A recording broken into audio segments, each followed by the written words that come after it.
Hey guys, welcome to Betwixt the Books. It's Michaela again, by myself. In theory, you saw a video last week where I talked about my reading year for 2023.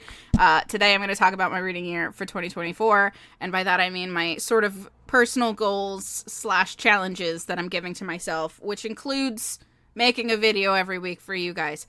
Am I going to make a video every week? Probably not. I'm sure there's going to be a point where something happens in my life that screws up that plan, but the goal is a video every week for you guys just by myself, and then every other week a video with Gretchen. So let's see if that happens. Again, if I'm wearing the same shirt and have the same makeup as last week, mind your business. We're doing what we need to do in order to get content out.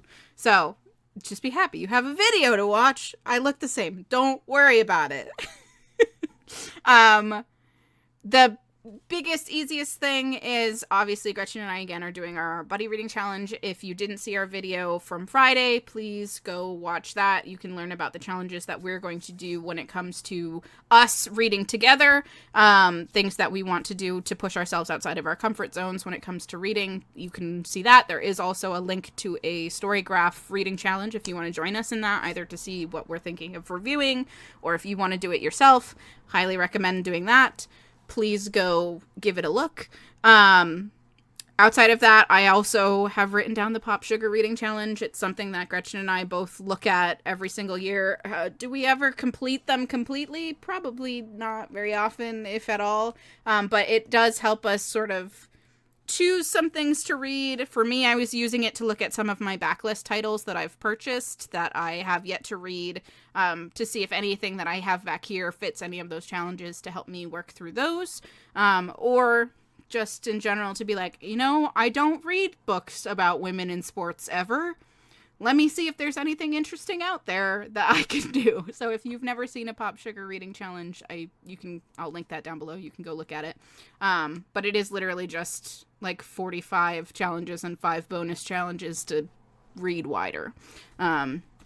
We like them because there's a pretty good amount of like open-ended prompts and a pretty good amount of like very specific prompts to help guide your reading.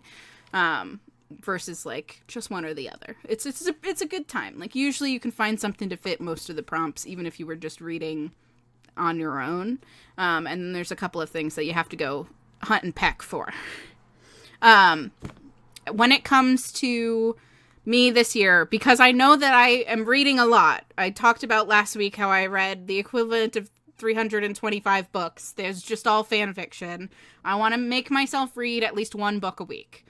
Now, am I still going to be reading like 100 fan fictions a month? Probably.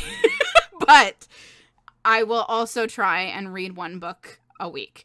Most of this, I have a feeling, is going to be done through audio, because if you didn't know, I got promoted at my job to a different location, which is now an hour away from where I live. So I have a long commute, and I can listen to audiobooks on that commute. And that's sort of what I've been doing. Like, not every single drive do I want to listen to a book, but I have been reading more that way. So that could be it. I do also want to give myself the challenge of trying to read one arc a month, whether that arc is one of the ones that Gretchen and I have chosen or one that I myself am interested in. That's there. And I also want to try to read one backlist title a month, because even though I only read books with Gretchen last year, that did not stop me from buying books at my work that I was interested in and just not reading any of them. So I've amassed quite a few books that I was interested in last year, but none of my reading was done actual books. So, well, not none. Like, less than 20 books were read last year, if that makes sense, which is wild for me. Like, that's very low. So yes, one backlist title and one arc a month. After that, I can choose something new. I can choose something old. I could read a comic. Who knows? It's just one book a week, which I think is a doable goal. One backlist and one new a month, which I also think is an achievable goal, especially because Gretchen and I usually every couple of months are doing one or two of an arc that is meant to come out that we've been interested in. So I do also look at arcs as they come in. I don't request them in the same way that Gretchen does, but I have access to seeing what's coming out, and I think that I could possibly do some more of that in my own reading as well. I think that's everything. A video a week, a book a week. Doable goals. I think those are doable, attainable goals. It's not like all the way up here. But that's where I'm at. So let's see if that actually happens. Feel free to come find me on social media and yell at me if I don't actually do that. Shame me into doing what I need to do. Because I don't know. I feel anxious. And I'm like, nobody's going to want to see my face. They're so used to Gretchen's face. So she just made a face in response to that. But listen, that's what I'm here for. So you'll see me and Gretchen doing things together. Please go check out those reading challenges if you want to try and push your own reading in a couple different directions. And hopefully we get some fun videos on the channel together. So I will see you guys next week. Bye.